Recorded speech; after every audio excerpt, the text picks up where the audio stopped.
Science Fantastic with Professor Michio Kaku. This is Science Fantastic with Professor Michio Kaku. On Science Fantastic, we profile the amazing, jaw-dropping scientific discoveries that are revolutionizing our world and touching our lives. And in this hour, once again, we're going to throw the lines open because this hour is your hour. Okay, well, without further ado, let's get right to the phone calls. Let's have the first listener phone call. I'm wondering why the International Space Station is not shaped like a giant wheel as designed by Wernher von Braun. Thank you. Well, good question. In fact, if you saw the movie 2001, it starts off with gorgeous, beautiful spinning wheels in outer space. And to answer your question, there's a dirty word, a four-letter word, C-O-S-T. Cost. It simply costs too much to create spinning wheels in outer space. Now, why bother to spin a spacecraft at all? Because you want artificial gravity.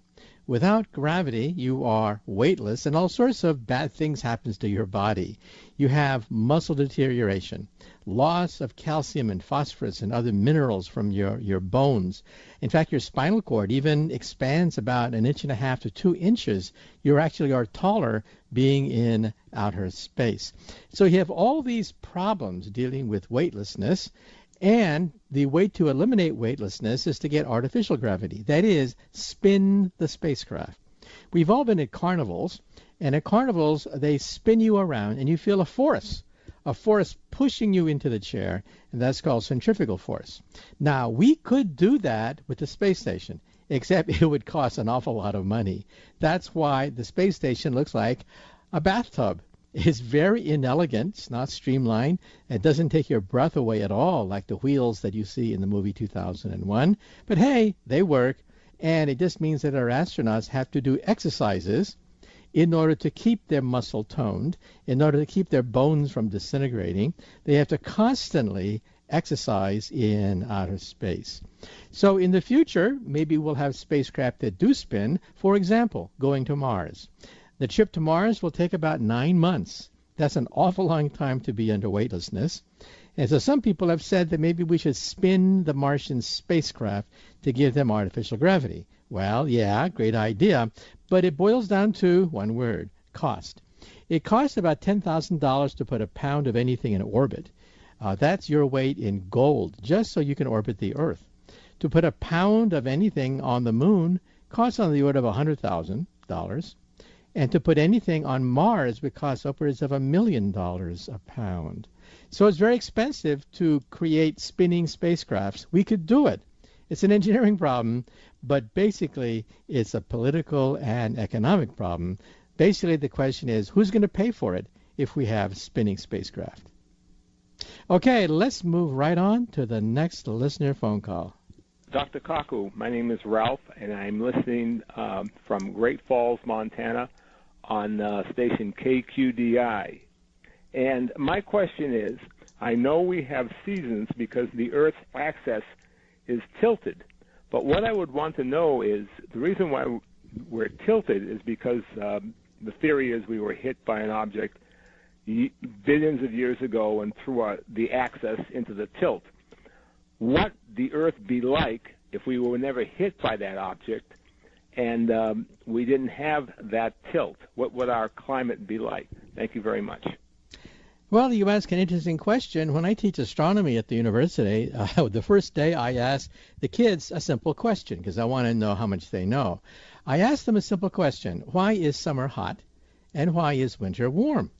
And I give them an array of possible answers. One of them is that maybe the sun is closer to the Earth during summertime, and the Earth is farther away during wintertime. The other is possibility that maybe the Earth tilts, and third, well, maybe there's another reason. And the answer I get from the kids is uniformly the same.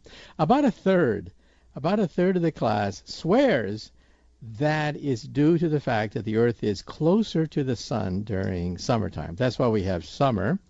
A few holdouts, maybe like a tenth of the course, says, no, it's a tilting of the Earth. Because of that, not every place on the Earth gets equal amount of sunlight.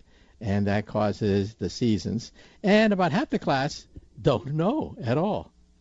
Well, the answer, as you probably guessed, is the Earth tilts 23 degrees approximately. And that's why summertime, the northern hemisphere is tilting toward the sun, while the southern hemisphere is tilting away. That's why when it's summertime in New York, it is wintertime in Australia. So how do you explain the fact that it's the opposite season on the other side of the Earth? And the reason you can explain that is by assuming that A, the Earth is round, and that B, it tilts 23 degrees. Well, let's take a short commercial break, but after the break, we'll answer the question, what happens if there was no tilt at all?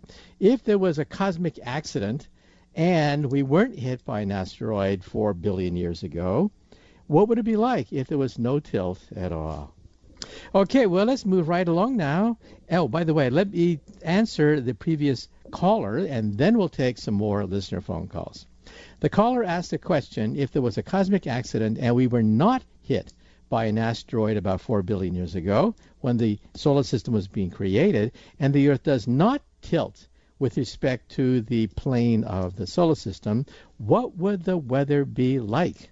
Well, there are many cosmic accidents, the most famous being 65 million years ago, if that comet or meteor that was destined to hit Mexico missed by just a little bit, well, the dinosaurs would still be here.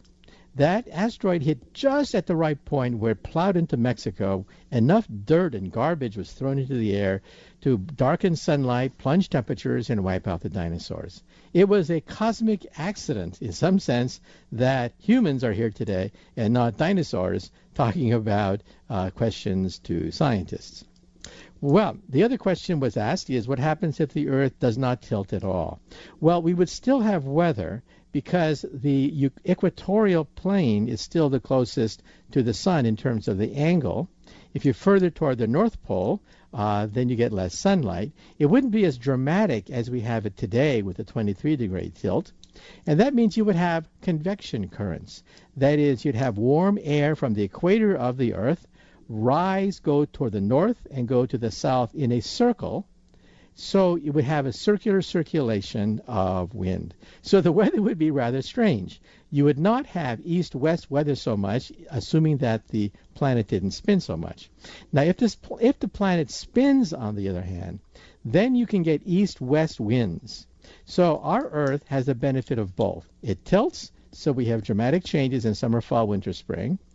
And second of all, it spins, and when hot air rises, the Earth spins beneath the hot air, creating wind. Kids ask the question, why do winds blow? Winds blow because hot air rises, the Earth spins beneath the air, and so the air moves with respect to the surface of the Earth. So winds on a planet that does not rotate and is aligned vertically with respect to the ecliptic plane would have a very strange set of weathers. We wouldn't have east-west winds, but they would be north and south, the winds on such a hypothetical planet. And somewhere in this universe, I bet you there are planets that are vertically aligned to the solar system's plane. We have found so far 3,600 exoplanets orbiting other star systems, and I bet you when our instruments get better, we'll probably find a handful of them that are just like that spin like a top, such that they are aligned vertically with respect to the plane of the solar system. Okay, well, let's move right on to the next listener phone call. My name is Daryl. I'm from Ohio. As I understand, there are gases in the universe, certain gases, and my question was that if you took a lighter or something and lit it in space, would it catch on fire or explode? Is there any chances of that happening? Well, you ask an interesting question that a lot of people ask, and that is, can you light a match in outer space? Well, the answer is no. In order to get a match going, you need at least two things. First of all, you need fuel. Second of all, you need oxygen. Oxygen is the oxidizer, and the combination of the two gives you the spark that sets things on fire. Now, you've probably seen astronauts on the space station. They can light a match. They can light a lighter in the space station. It's not recommended, of course. And why is that? Because there's oxygen inside the spaceship. As long as there's oxygen there, you can light a match and have combustion. However, you cannot do that in outer space. You cannot do that underneath the oceans. For example, some scientists have speculated that if they are aliens in outer space, more than likely they may be aquatic, because we see lots of evidence of oceans in outer space, like in the moons of Europa and Enceladus, the moons of Saturn and Jupiter. So if there are aquatic species, will they become advanced, technologically advanced? Well, maybe, but there's a problem, and that is you cannot light a match underwater. You need an oxidizer. And since there's very little oxygen in the oceans and it's cold, you cannot light a match under the oceans. You cannot light a match in outer space. Okay, well, let's move right along to the next listener phone call. My name is Edward from College Station in Texas. My question is, why is it we can see out there deep in the universe with Hubble, but we couldn't use it to see Pluto? Well, you ask a very interesting question. First of all, when we look at radiation from the Big Bang, the radiation from the Big Bang, of course, is spread out. However, Pluto is a very tiny object. Its angular distribution with regards to the Hubble Space Telescope is very, very tiny in terms of seconds of arc. So we do have pictures of Pluto from the Hubble. We do have pictures. I've seen them. They're not very impressive. Of course, since then, we have sent the New Horizons spacecraft to Pluto and have gorgeous pictures of the flyby that took place. In fact, there's even one side of Pluto with a gigantic heart-shaped plains on the surface of Pluto. We also know that Pluto has moons, more moons than we previously thought. So Pluto is much more complex than we originally suspected. And again, the Hubble Space Telescope does give us fuzzy pictures of Pluto. So it is very tiny. It's a very tiny object out there. And even the Hubble Space Telescope strains to pick up that radiation. Also, the radiation from the Big Bang, some of it was collected not by the Hubble, but by the COBE satellite and the WMAP satellite. And they scanned the heavens for that radiation. You've probably seen those pictures of the explosion itself. Go to nasa.gov, type in COBE, C-O-B-E, or WMAP, W-M-A-P, or microwave background radiation. Google that, and boom, you can actually see what the fireball looked like. Yes, it was a fireball. You can see the ripples of energy. And that is a baby picture of the infant universe about 300,000 years after the instant of creation itself. So, as magnificent as the Hubble Space Telescope is, there are limits. For example, if the Hubble Space Telescope is pointed at Neptune, again, you see a fuzzy ball. You can actually see dark spots on Neptune and things like that, but not much more. There are limits to the Hubble Space Telescope. Okay, well, let's take another short commercial break, and once again, you are listening to Science Fantastic.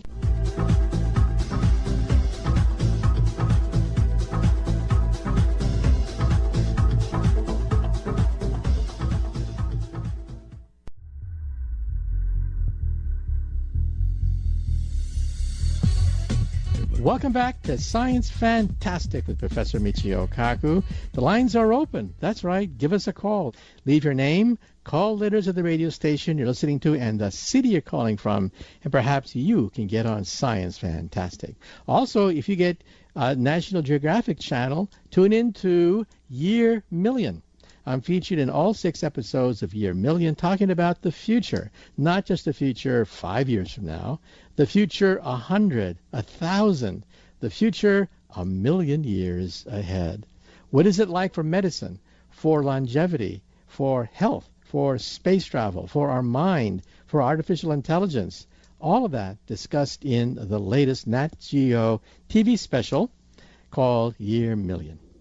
Okay, well, let's move right on now to the next listener phone call. Hello, Dr. Kaku. I'm familiar with Einstein's idea of gravity. You know, you've talked about this trampoline, and dropping a bowling ball on the trampoline, and that's kind of how the gravity field operates with other objects in the universe. My question is this theory of gravity, this compatible with the notion of gravitons. I'm not completely sure about that, so I was hoping you could shed some light on that. If you have really short time for another question, if you could quickly perhaps just tell us, how did we discover the atom? We look around, was it with microscopes? How did we find out what the smallest blocks of the universe actually, the nature of that object? So thanks for taking my call. Okay, well, you ask a very interesting question. If you are a Star Trek fan, you know that they have graviton beams. And people ask the question, well, what is that? What's the difference between gravity, Einstein's theory of curved spaces, and gravitons? Well, a graviton is a particle of gravity, like the photon. What is a photon? A photon is a particle of light. Now, light, of course, is a wave, and associated with that wave is a particle, and the wave of light is called the photon. Now think of gravity. Think of gravity as being a bed sheet or a trampoline net, and there are ripples, tiny little ripples which vibrate on the surface of that trampoline net, and those are the gravitons. So gravitons, like photons, are small vibrations on the larger sheet that we're talking about in the case of gravity, or vibrations in light. And so that's the relationship between photons and light, gravitons and gravity. So briefly, gravity, of course, is what holds you on the floor. Gravity is what warps space and time. But ripples, small ripples on the surface of space-time, are what we call gravitons. Now, have we ever seen a graviton? Have we ever measured one? And the answer is no. Absolutely not. However, we physicists firmly believe it because eventually you must quantize Einstein's theory of gravity. You see, we have two different formalisms. One is the formalism of Einstein, which is based on smooth surfaces, which can ripple and warp. That's why we have black holes. That's why we have all the things you see in science fiction movies. That's Einstein's theory of warped space-time. But the quantum theory deals with vibrations. It deals with particles that oscillate. And how do you marry the two together? Well, at the present time, it's very difficult. It's one of the outstanding problems in all of physics. But the way we do it is we take Einstein's theory, we put ripples on Einstein's theory, and then we quantize each of the ripple to become a particle, which is called the graviton. Also, who discovered the atom and who took a picture of it?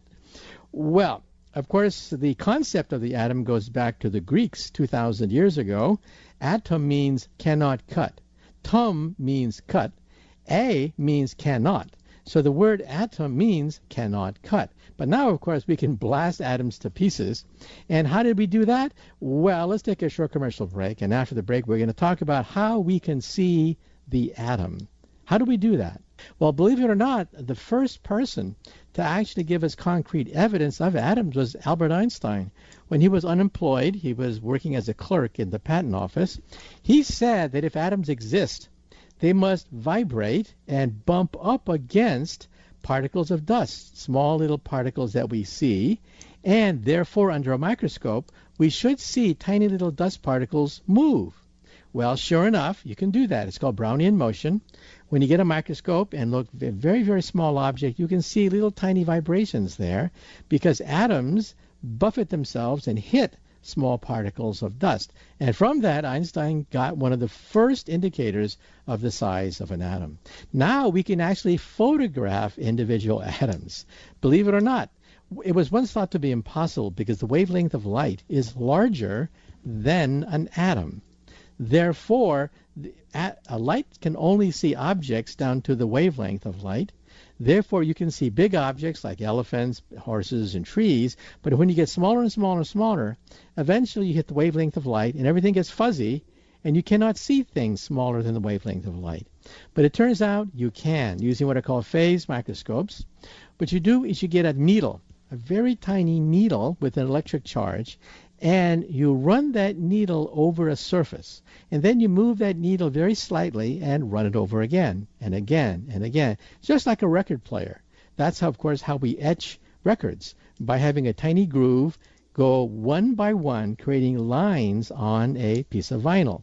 You can do almost the same thing with atoms, and sure enough, when you do that, when this needle bumps over an atom, it registers a bump. And you can actually see this on Google. If you Google it, you can actually see pictures of atoms arranged in a crystal. We once thought that was impossible. But hey, we do it now. We can actually photograph individual atoms by looking at the distortions they make on a needle, very tiny needle, as the needle sweeps across a surface. Absolutely amazing. Okay, well, let's move right on to the next listener phone call. Dr. Kaku, I'm sure you know about the well-known atomic doomsday clock. If there were an environmental doomsday clock, what time, in your opinion, would that clock be set at if we continue on our present course of interaction with the environment? Thank you. Well, you ask an embarrassing question because, yes, there are scientists who say that we're at 11 o'clock or 1 minute to midnight and so on and so forth. Well, that makes great copy for the newspapers, but for a scientist, it's kind of frustrating because there's so many different parameters involved that it's really impossible to say things other than that we are very close, that things look very bad for the next few decades. First of all, we are not at the point of no return. When we look at nuclear proliferation, we look at the greenhouse effect, we looked at biogerms. These are three technologies that, in principle, can destroy humanity on the planet Earth. A fourth one might be the loss of biodiversity. That is the fact that we humans are destroying other life forms on the planet Earth. But when you boil it down, the press wants to know, is it going to happen next year? Is it going to happen in 5 years, 10 years? Give us a date. And you can't, because anytime you give a date, the date is obviously going to be wrong. However, we can say some general things, and that is by mid-century, some cities could be underwater. At the rate at which the Earth is heating up, the glaciers are melting, and sea levels are rising, it means that nor'easters or storms can throw huge amounts of water right over the barricades, right over the dikes and levees, into a city like New Orleans, like Boston, New York, LA, San Francisco, and overwhelm the system. And so these are things that we have to worry about in the coming years to coming decades. With the environmental clock, some people put it at 1 minute to midnight. Some people put it at 11 o'clock. I mean, what do these things mean anyway? I think you have to break it down concretely. First of all, nuclear proliferation and nuclear war. Yes, that's something that we have to worry about. The hotspots of the world are the Korean Peninsula, as North Korea develops more nuclear weapons and ICBM capabilities. That could come to fruition in the next few years, by 2020. By 2020 at the earliest, some experts in the United States predict that North Korea will have their first ICBM capable of putting an atomic bomb on Los Angeles. At that point, the President of the United States is going to have to make a lot of military decisions, not to mention the perpetual problem between India and Pakistan. They have fought several hot wars with each other. They're both nuclear armed, and that gives pause for thought. And then we have the Iranian situation. The Iranian treaty that we signed with them, for good or bad, has a flaw. Even its supporters say that there is a flaw, and that is after the treaty expires and Iran is no longer bound by the threat of sanctions, they could go on to produce an atomic bomb. So in other words, in some sense, we are allowing them to create the infrastructure, to create the laboratories, short of a bomb because of the treaty. But after the treaty is over, they are one screw turn away from assembling a nuclear weapon.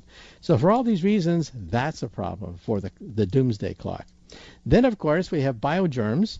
Already we can begin to weaponize viruses. For example, if you take HIV and then weaponize it by making it airborne, then if somebody coughs, they can inhale the HIV. Well, thank goodness right now HIV is not airborne. But hey, in the era of genetic engineering, it could be possible that somebody could alter the genes so that it does become airborne, and then we are in deep doo-doo if that happens. And then, of course, we have global warming. Global warming is dangerous on a scale of decades, so don't think that tomorrow, all of a sudden, the Earth is going to be unlivable. No, it'll take years.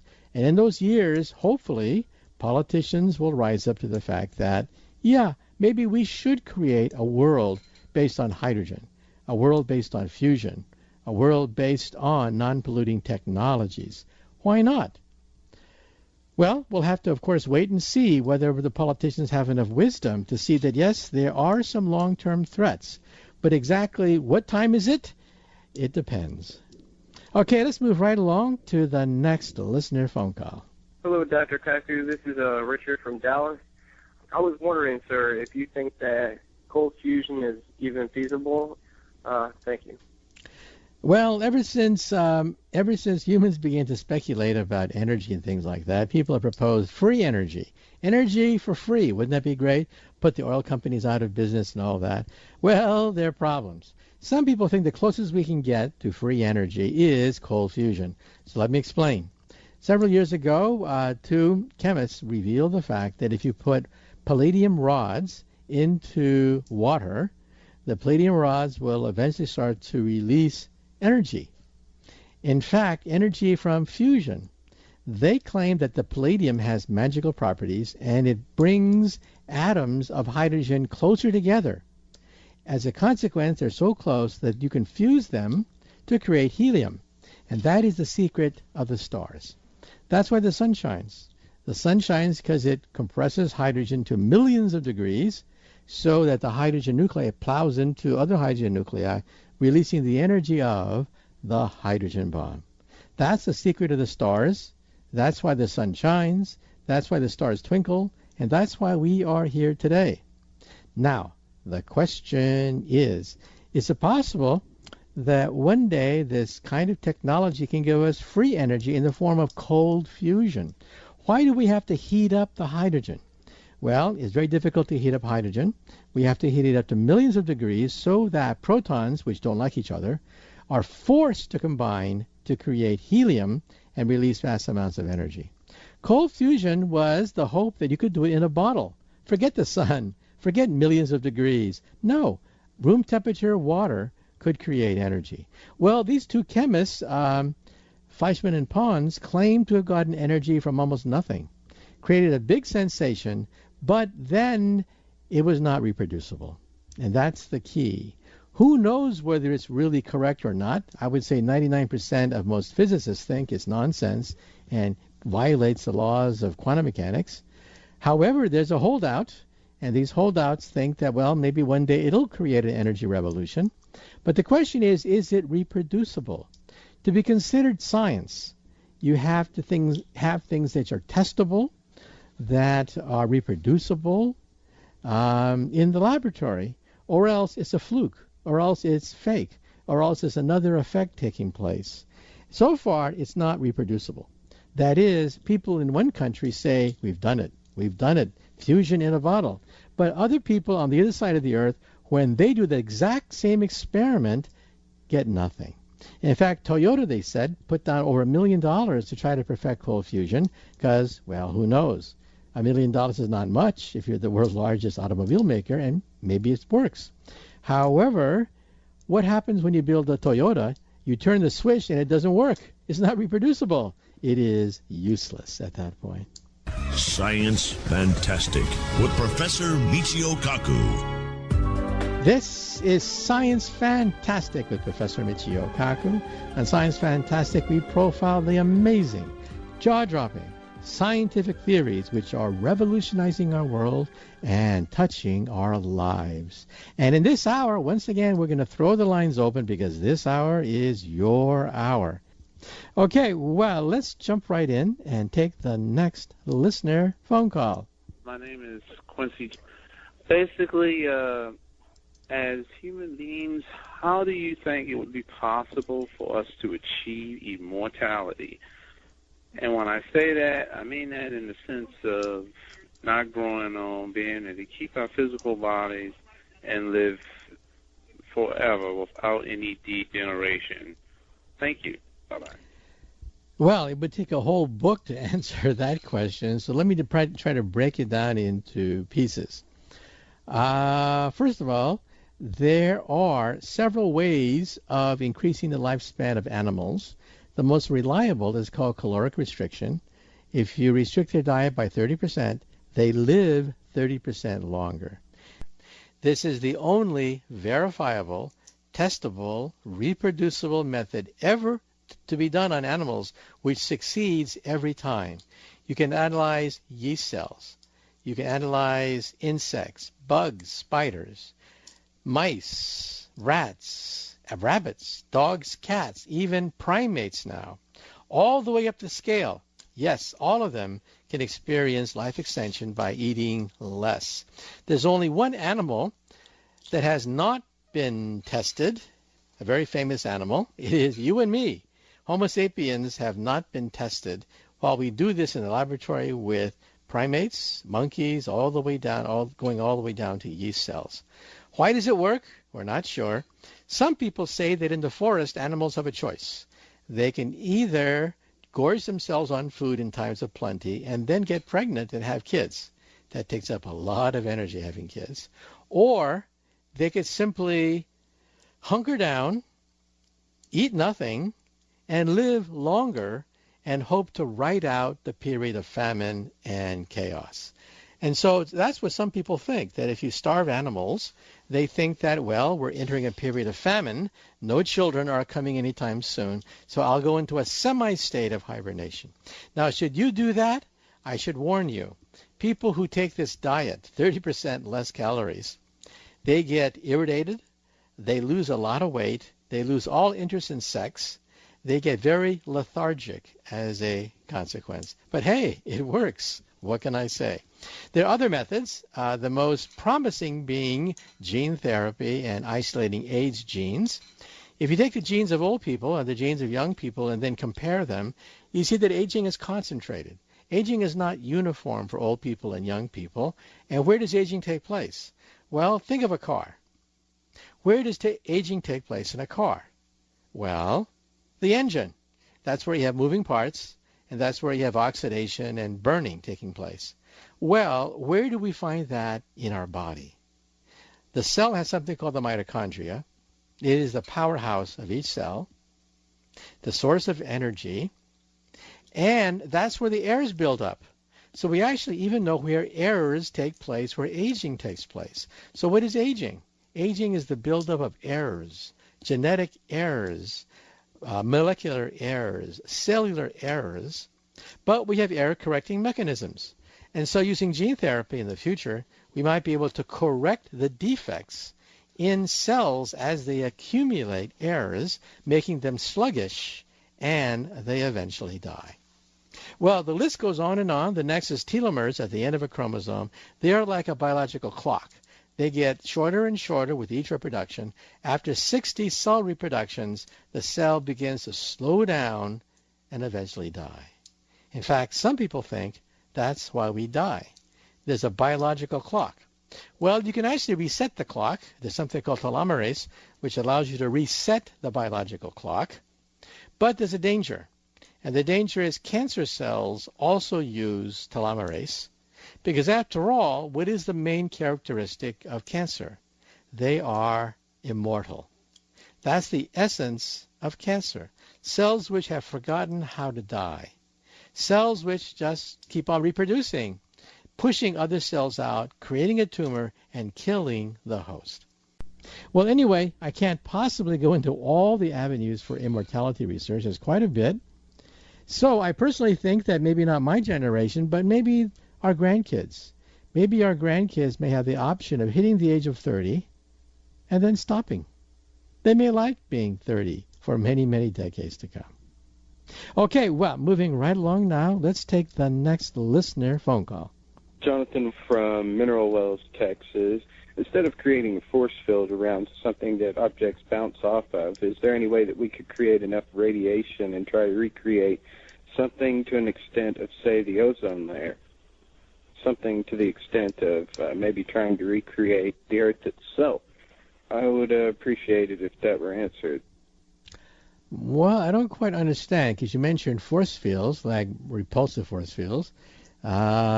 Then you went in a different direction, talking about radiation, which are kind of like unrelated. However, in my book, Physics of the Impossible, I talk about force fields. You might think that some Thomas Edison someplace is going to invent a force field and change world history. all of a sudden armies and detectives, police, everyone will want a personal force field. But force fields are much more difficult than you realize. There are two kinds of force fields that we're familiar with. One force field is the force field of electricity and magnetism, and the other force field is the force field of gravity. However, of the three, none of them give you the force field seen in science fiction. You want something that is impenetrable, invisible, something like a glass shield, except is unbreakable. Well, electric fields can be neutralized by things like plastic. If I have a very strong electric field, millions of electron volts, and I can throw a piece of plastic in between, the plastic goes right through. And so there's a weakness to electricity being your force field. And also magnetism, same problem there. If you have magnetism and you throw a piece of plastic through a magnet, what happens? Nothing. And so electromagnetic force fields are not suitable for the force fields of science fiction. Gravitational force fields are only attractive, not repulsive, and they're too weak, extremely weak. Think about it. It takes 6 sextillion tons of dirt, the mass of the Earth itself, to keep you on the floor. Think about that. An object the size of the Earth, 8,000 miles in diameter, weighing 6 sextillion tons. That's what's required to keep you on the floor. So in other words, gravity is extremely weak, and we don't expect gravity to give us a force field. Radiation has the same problem. What is radiation? Broken up atoms, fragments of atoms. You have protons and neutrons and electrons, all of which give you radiation. And again, same thing there. Radiation cannot create a force field. And so the simplest thing that you see in science fiction, the force field, is actually one of the most difficult to create. Think about that. Okay, well, let's move right along to the next listener phone call. Hi, my name's Idonna. I'm calling from California, and I would like to know what's the possibility of an asteroid, instead of creating a crater, that it skimmed the Earth and actually created some of our trenches and valleys, canyons. Thanks. Bye.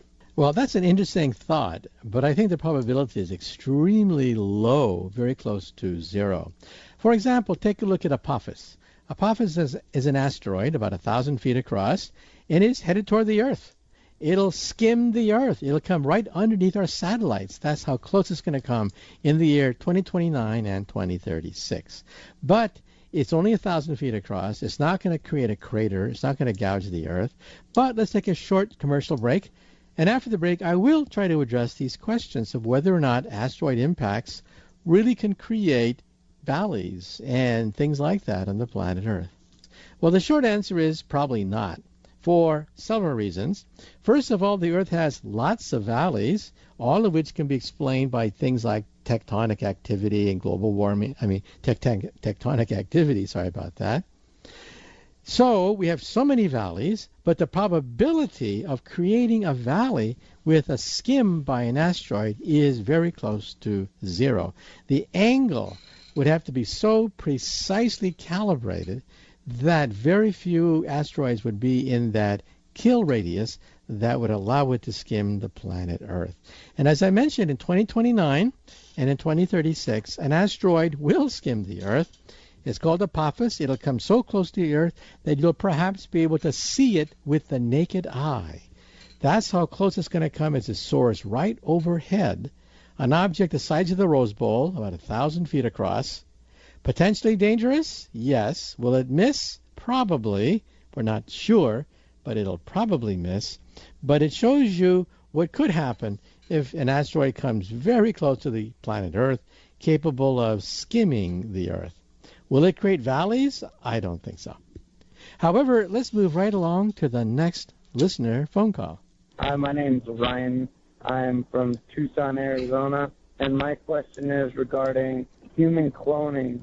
Are there actual human clones walking around today? And if not, how far are we away from being able to do this?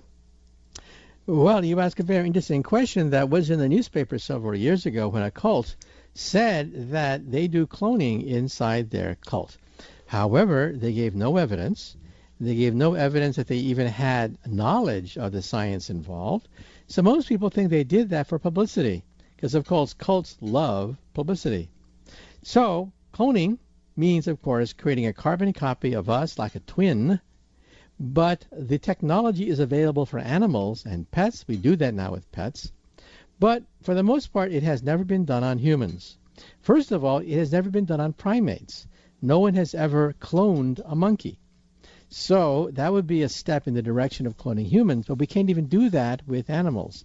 Plus the fact that in many states and countries, there is a formal or informal ban on the science of creating a cloned human being from sperm and an egg and just DNA.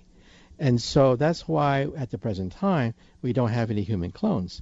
However, if you read the New York Times just a few days ago, there was a major article concerning advances in genetic engineering, including CRISPR technology.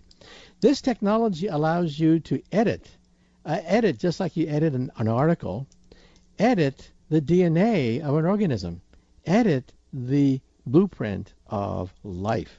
Amazing. And the article went on and said that in animals, you can take skin cells and turn them into full-blown mice. This is amazing. We didn't think that was possible, but now we can do it.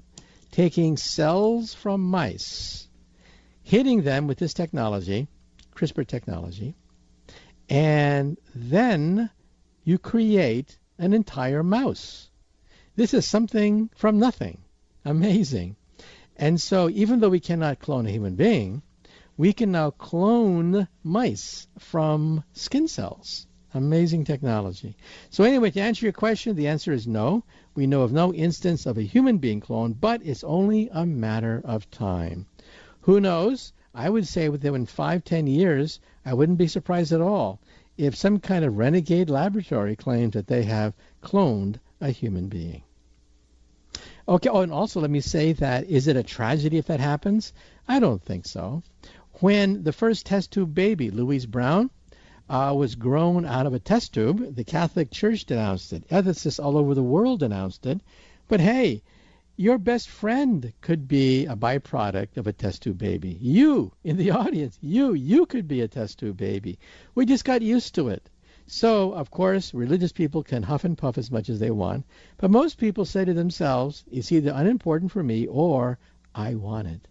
I want that technology because this is going to make me become a mother, make me become a father. And so there was a demand, a tremendous pent-up demand for test tube babies. Is there going to be a pent-up demand for cloned people? I don't think so. Because who's going to clone? Who's going to put up the money to clone themselves? Well, mainly rich people. So they can give their money to themselves as children and start all over again as a rich man. So personally, I think that there's not going to be much demand for cloned human beings. Okay, well, let's move right along to the next listener phone call. Hi, my name is Adam. I'm from Birmingham, Alabama. I'm an amateur astronomer. I love looking through my 8-inch celestron. I like to focus my telescope on Betelgeuse.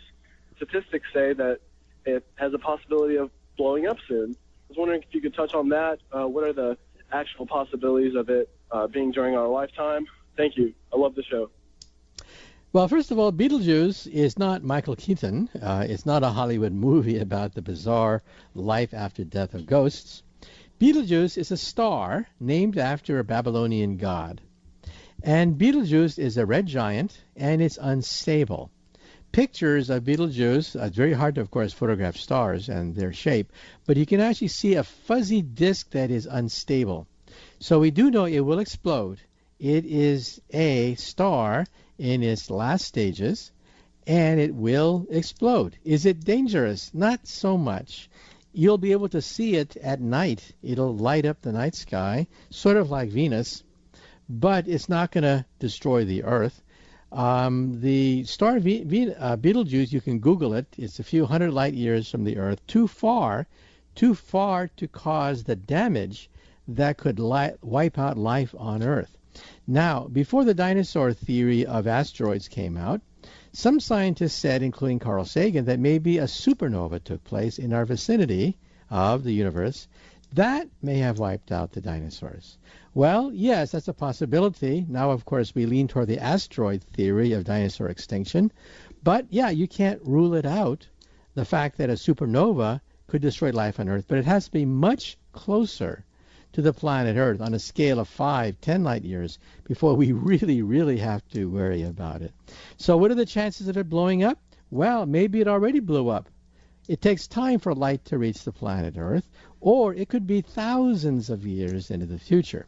But just know that it's a unstable red giant star, but precisely when it's going to erupt, we simply don't know. Okay, well, moving on now, let's take the next listener phone call. Hi, my name's Sam. I'm in the state of Washington, in Spokane.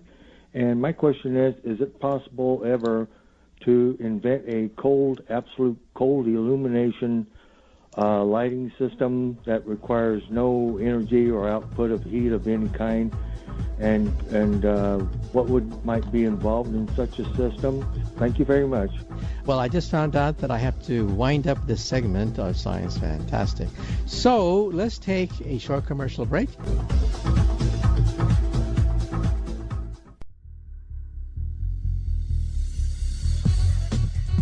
Welcome back to Science Fantastic with Professor Michio Kaku.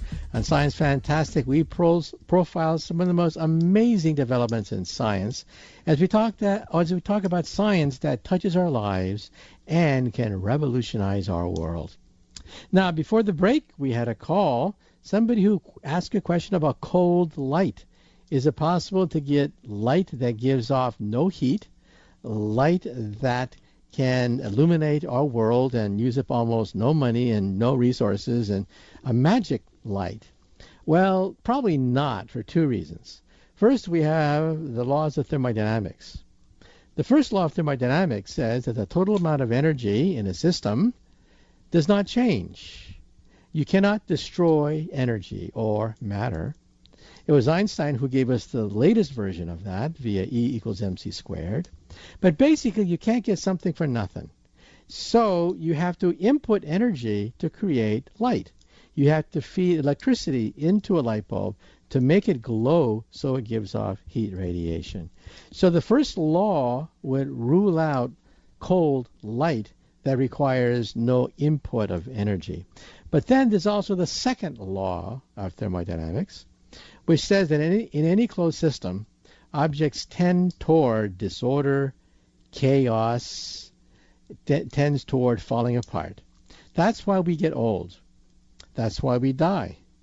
That's why we age, because of the second law of thermodynamics. Entropy, disorder, always increases. Now, if you had a perfect light bulb, the perfect light bulb will give us no heat. But you see, that violates the second law, because every time you do work, like turning on a light bulb, you create waste heat energy. That's part of the second law of thermodynamics. And so you can't get around it. So perfect light is not possible theoretically or commercially. By the way, we should also point out that the second law of thermodynamics not only governs light bulbs, it also governs the universe. It means that the universe will eventually die. All the stars in the sky, planets, life will eventually wear out, and the universe will become very, very cold, near absolute zero. You don't have to take out an insurance policy because this is going to happen trillions of years into the future. So we don't have to worry about the ultimate death of the universe. My own point of view is that when the universe begins to die, perhaps we should leave the universe. Billions of years from now, we may have the energy and the technology and the motivation for creating a wormhole and leaving the universe in a dimensional lifeboat. Okay, well, let's move right along now to take the next listener phone call. My name is Joe. I'm in Auburn, Alabama, and I had an inquiry about using water as fuel for cars. Thanks. Bye-bye. Yeah, every once in a while people ask me about that idea. Wouldn't it be great that instead of putting gasoline, instead of putting fuel into your gas tank, you just put in water and it takes off? Well, I don't think that's possible. None of the friends that I have that I've asked know of a chemical reaction that gives off energy. I think what people are referring to is a high school experiment. If I get a glass of water and put two electrodes in it, one positive, one negative, connected to a battery, that bubbles will begin to form. The energy of electricity will break up the water molecule into oxygen and hydrogen. When you combine the oxygen and hydrogen later in a spark, it creates an explosion and leaves water. So at first you say to yourself, aha, this must be the way to get energy from nothing. Energy from water by simply adding a spark to it and then having water turn into oxygen and hydrogen. And when you unify those two together, you get energy. Well, not so fast. It turns out that water is pretty much at the bottom of the energy scale. Mother Nature says that all processes tend to go to the lowest energy level. If I have a dam, for example, and there's a hole in the dam, water will go to the lowest level, i.e., it'll leak out. So systems always love to be in their lowest energy state. Water is one of them. That's why you're not going to be able to extract usable energy from water. Now, one day, if we have fusion plants, we'll be able to extract fusion materials from water, but mainly hydrogen-based materials. And to do that, you have to add energy from the outside. And so can you extract fusion energy from water? Yes, because that's a nuclear reaction, not a chemical reaction. And a nuclear reaction would have enough energy, but you have to add energy to kickstart it. So, in other words, the first law of thermodynamics and the second law of thermodynamics puts a limit on what you can extract from things like fire.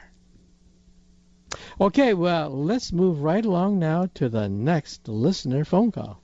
Hi, my name is Michael in Fresno, California, and my question is about hurricanes.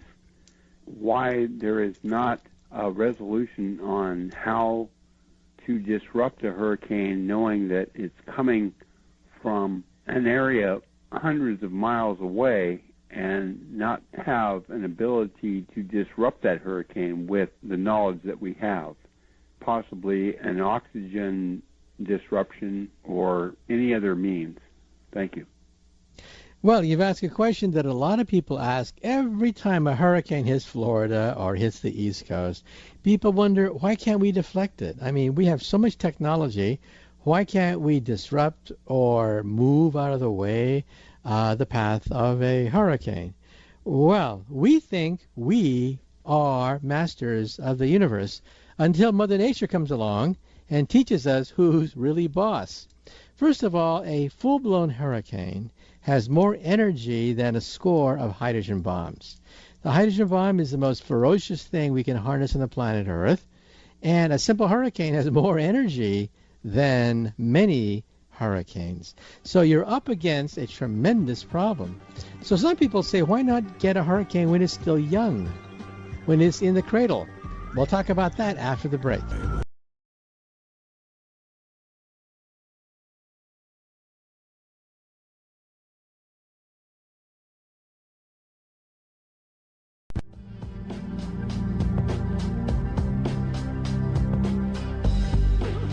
Welcome back to Science Fantastic with Professor Michio Kaku.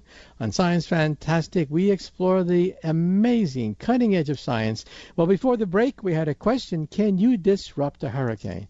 Well, first of all, where do hurricanes come from? Hurricanes mainly come from Africa. There is a gentle breeze that accumulates in Africa.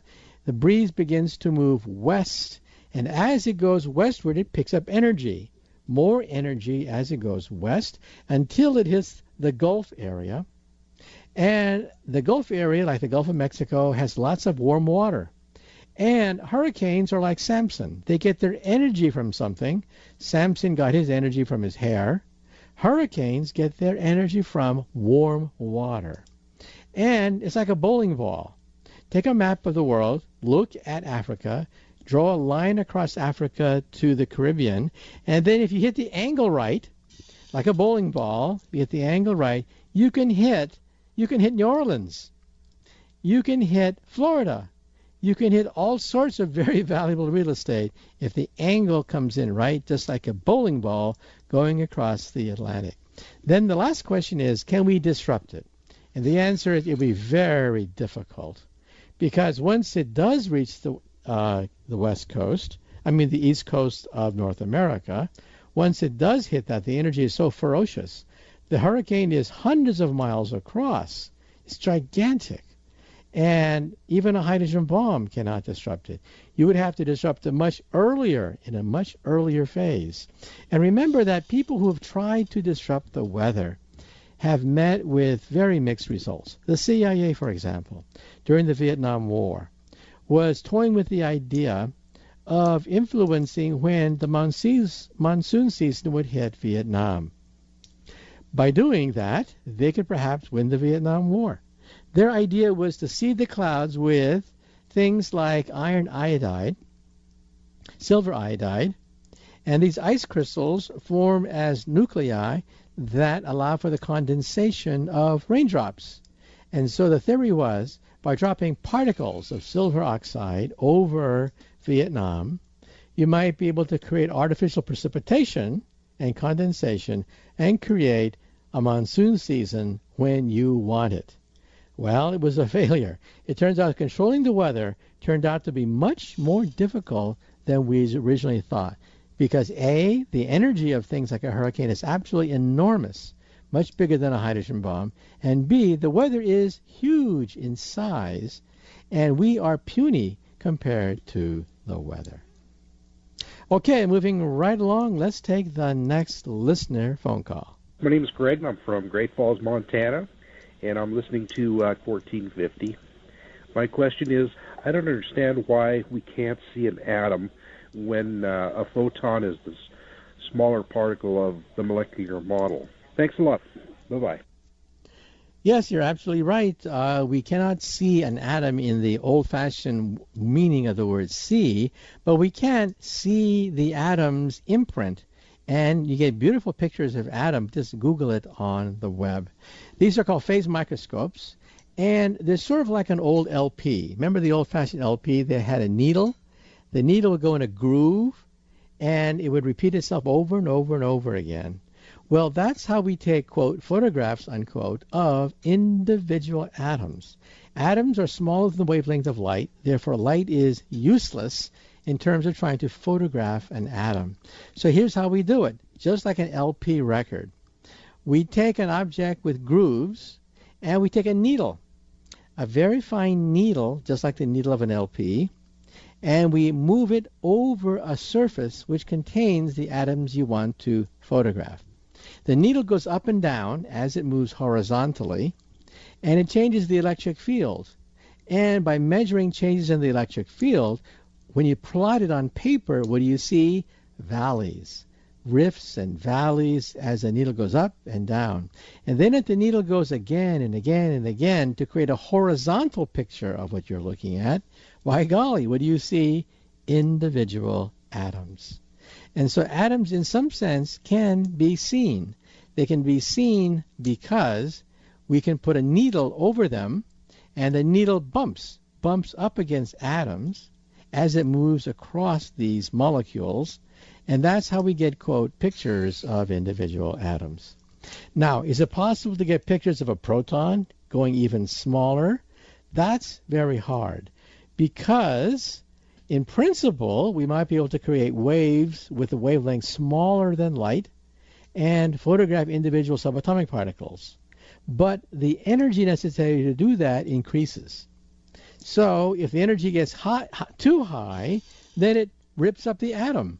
And so you're ripping up what did you want it to photograph.